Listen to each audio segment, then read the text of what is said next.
What's your call sign, Lieutenant? Admiral Morrison smirks at the handcuffed woman standing at attention. She's being court-martialed, accused of assaulting 3 SEALs during training. The entire command watches, expecting humiliation. Iron Widow, sir. Morrison laughs. Iron Widow? That's a bit dramatic for someone. Well, then he sees her personnel file load on his tablet. His face goes wide, hand clutches his chest. He collapses. Medics rush forward. Morrison waves them off, still staring at his tablet, at what he just read about Lieutenant Sarah Chen. Get me.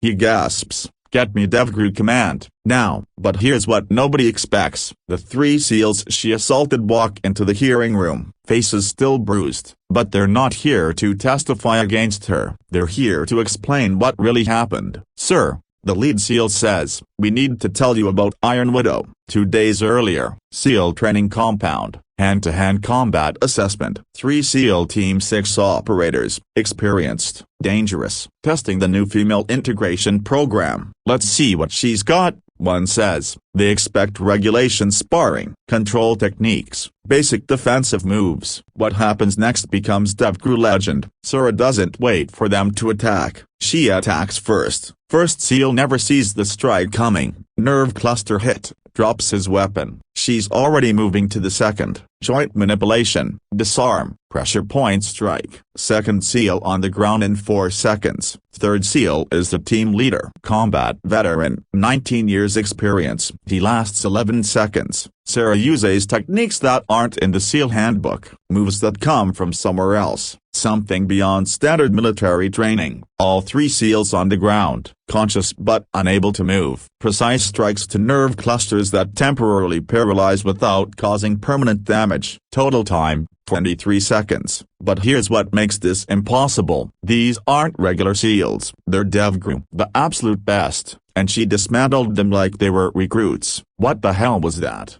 The team leader gasps. Sarah helps him up. That was me going easy. Going easy? You wanted to test the female integration program. I tested you. The training instructor arrives. What happened here? The 3 SEALs exchange looks. Standard response would be to deny getting beaten, protect their pride. Instead, she happened, sir, and we need to know who she really is. Which brings us back to the court-martial hearing. Admiral Morrison has recovered, staring at Sarah's classified file. This can't be real. It's real, sir. The SEAL team leader confirms. We ran her through every database, facial recognition, fingerprints, DNA, and Lieutenant Sarah Chen doesn't exist. Not officially. Her records only go back 4 years. But here's what the classified file reveals. Morrison reads aloud. Subject, unknown. Cover identity, Sarah Chen. Actual identity, classified above top secret. Combat operations,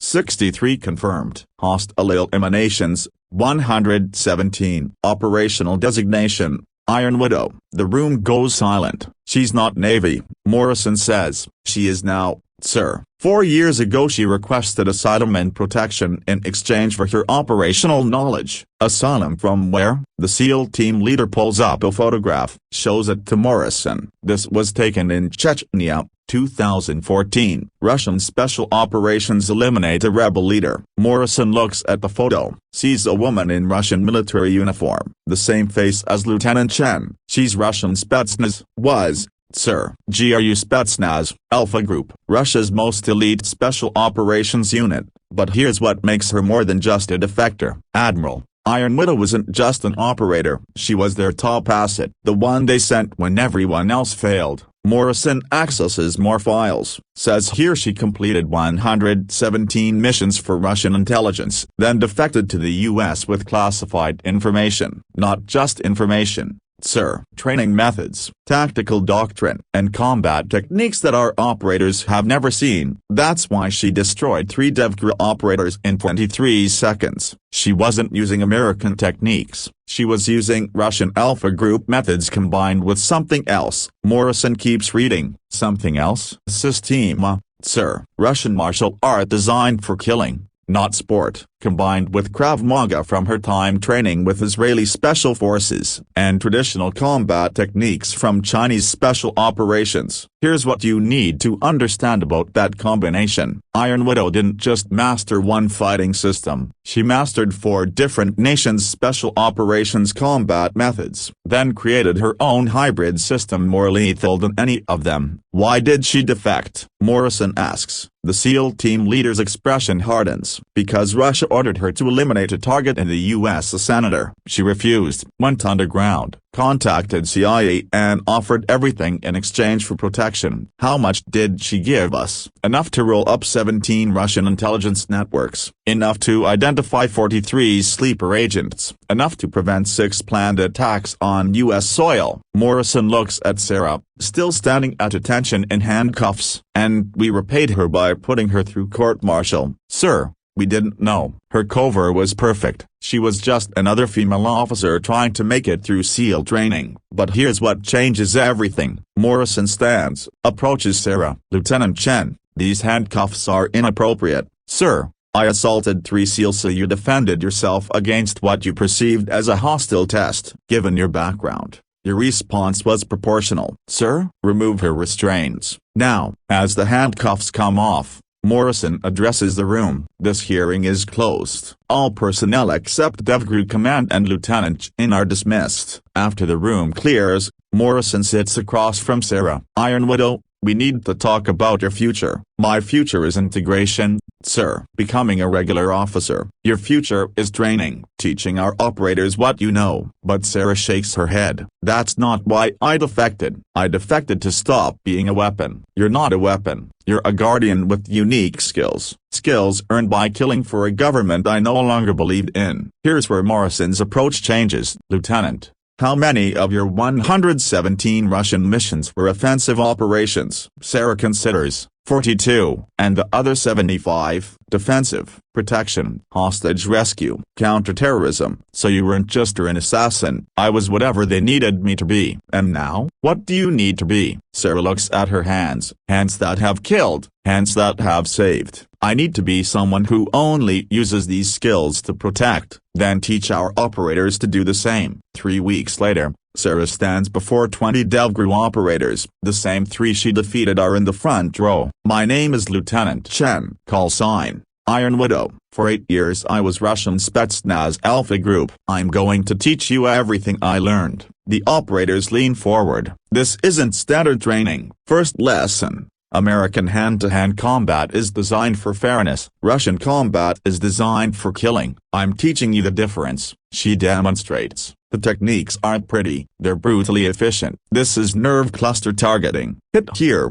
opponent drops. Hit here, opponent stops breathing. Hit here, opponent dies. The operators take notes frantically. Second lesson. You've been taught to fight one opponent at a time. I'm teaching you to eliminate multiple threats simultaneously. She runs a demonstration. 4 operators attack. She neutralizes all 4 in under 10 seconds using techniques that redirect one attacker into another. Third lesson. You've been taught that some situations require lethal force. I'm teaching you that every situation has a non-lethal option if you're skilled enough. This gets their attention. The 3 operators I fought, I could have killed all 3 in the time it took to subdue them. I chose not to because elimination wasn't necessary. The SEAL team leader raises his hand. Ma'am, how do you make that choice in real time? By being so far above your opponent's skill level that you have time to choose. By training until lethal and non-lethal techniques are equally accessible. For 16 weeks.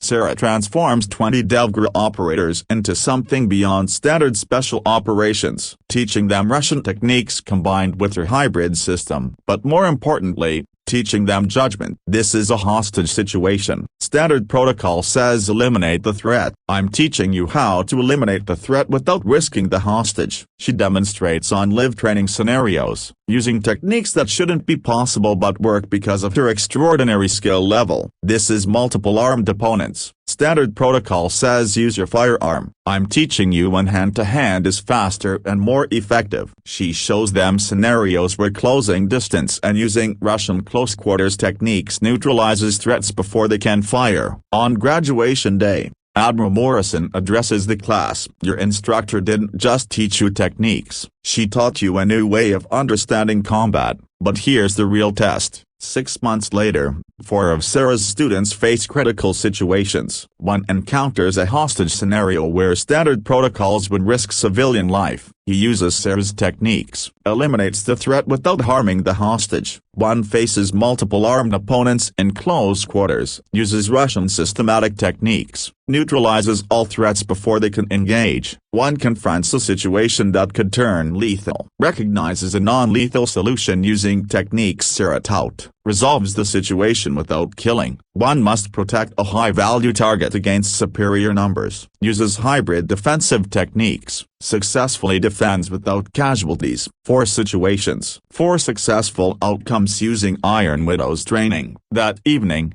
Morrison finds Sarah, not in the classroom, on the training range, still perfecting her techniques. 4 of your students successfully applied your training in the field. Sarah continues her practice. They applied judgment, not just techniques. You taught them both. I taught them what I learned the hard way, that the highest skill isn't knowing how to kill, it's knowing when not to. Here's what you need to understand about Iron Widow. She didn't defect because she couldn't handle being an assassin. She defected because she understood that exceptional capability requires exceptional judgment. And now she's teaching America's most elite operators that same lesson. Admiral, do you know why my Russian designation was Iron Widow? Because of your combat record, because of the one mission I refused. The senator they wanted me to kill, he was working to expose Russian human trafficking networks. They wanted him dead to protect their operations. You chose the target over your mission. I chose conscience over orders. Morrison nods. That's why you're perfect for this role. Teaching operators to have a conscience. Teaching them that the strongest warriors aren't the ones who follow every order. They're the ones who know which orders deserve to be followed.